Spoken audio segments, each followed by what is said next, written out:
আসসালামু আলাইকুম, কেমন আছেন সবাই? আশা করছি ভালো আছেন। তো আজকে থটস অফ বিল্লাল ভাইয়ের হৃদয় ভাঙার গর্জন বইটি নিয়ে কিছু কথা আপনাদের সাথে শেয়ার করব।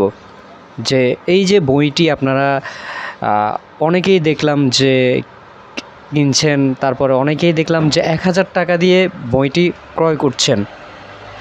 এখন আমার প্রশ্ন হচ্ছে যে এই যে বইটা আপনারা 1000 টাকা দিয়ে কিনে নিচ্ছেন, এই বইটার ভিতরে আসলে কী আছে?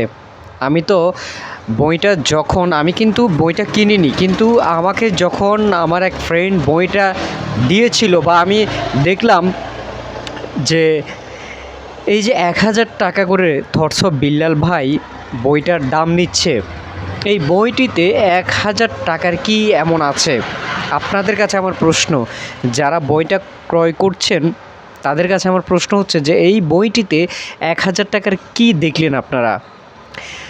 আমি বলবো যে এই যে থটস অফ বিল্লাল ভাই তিনি লেখালেখি করছেন, হিরো আলম লেখালেখি করছে, তারা কিন্তু এখন বর্তমানে লেখক হয়ে গিয়েছেন, সবার কাছে পরিচিত একজন লেখক। এবং এদের কারণে বর্তমানে আমাদের দেশে ভালো ভালো যে লেখকগুলো আছে, ভালো ভালো যেই আপনার কবিরাজ ছিলেন, তারা কিন্তু অপমানিত হচ্ছে। তারা কীভাবে অপমানিত হচ্ছে দেখুন, বলতে গেলে যে কাজী নজরুল ইসলাম, তারপর হচ্ছে রবীন্দ্রনাথ ঠাকুর, তারপর হচ্ছে আরও যেই কবিগুলো আছে ছিল আমাদের, তাদের বইগুলো আপনারা দেখেছেন। যারা বই পড়তে ভালোবাসেন তারা কিন্তু জানেন, তারা কিন্তু বই কিনেন, তারা কিন্তু জানেন যে একটা বই কত সর্বোচ্চ 100 থেকে 150 টাকা, 200 টাকায় বিক্রি হচ্ছে। তাহলে এই যে শিক্ষিত কবি যারা, তাদের বইগুলো তারা বিক্রি করছে মাত্র 100, 150, 200 টাকায়। সেখানে কিভাবে বিল্লাল ভাইয়ের বইটি আপনার 1000 টাকায় ক্রয় করতেছেন আপনারা?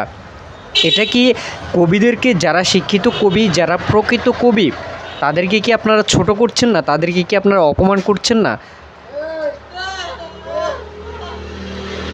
আমার হিসেবে যে এই যে বইটিতে আপনার প্রেম টেম ছাড়া এই বইটিতে আসলে আর কিছুই নেই। আপনি যে একটা কিছু শিখবেন, এ ধরনের কিছুই নেই এই বইয়ের ভিতরে। জুয়েল ভাই কিন্তু অনেকগুলো ভিডিও করেছে অলরেডি, এই বইটি সম্পর্কে অনেকগুলো ভিডিও করেছে থটস অফ বিল্লাল ভাই সম্পর্কে। আমি কিন্তু তার বিরুদ্ধে আমার কোনো কথা বলার কোনো প্রয়োজন আমি মনে করি না, কারণ আমি নিজেও কিন্তু তার ভিডিওগুলো দেখি। তারপর হচ্ছে ঠিক আছে, তিনি ভিডিও করছেন, মানুষকে শেখাচ্ছেন, কন্টেন্ট ক্রিয়েটর তৈরি হচ্ছে, কিন্তু এই যে একটা ব্যবসার একটা জায়গা তিনি তৈরি করে নিচ্ছেন, মানুষদেরকে যেভাবে ধোঁকা দিচ্ছেন, এটা কিন্তু আমি আশা করিনি। যার কারণে আমি ভিডিওটি আপনাদের সাথে শেয়ার করছি।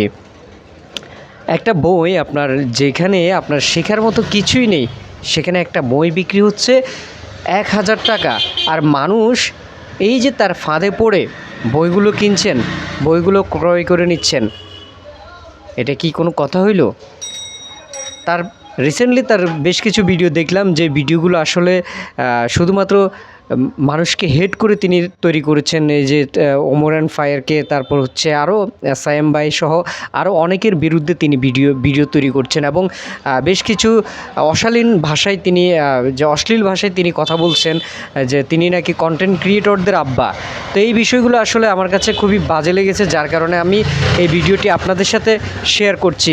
তো যারা যারা থটস অফ বিল্লাল ভাইয়ের বইটি কিনেছেন, আপনাদের কাছে আমার প্রশ্ন, আপনারা অবশ্য কমেন্টের মাধ্যমে জানাবেন যে এই বইটি থেকে আপনারা কি শিখতে পেরেছেন। অবশ্যই আমাকে কমেন্ট করে জানাবেন। ধন্যবাদ।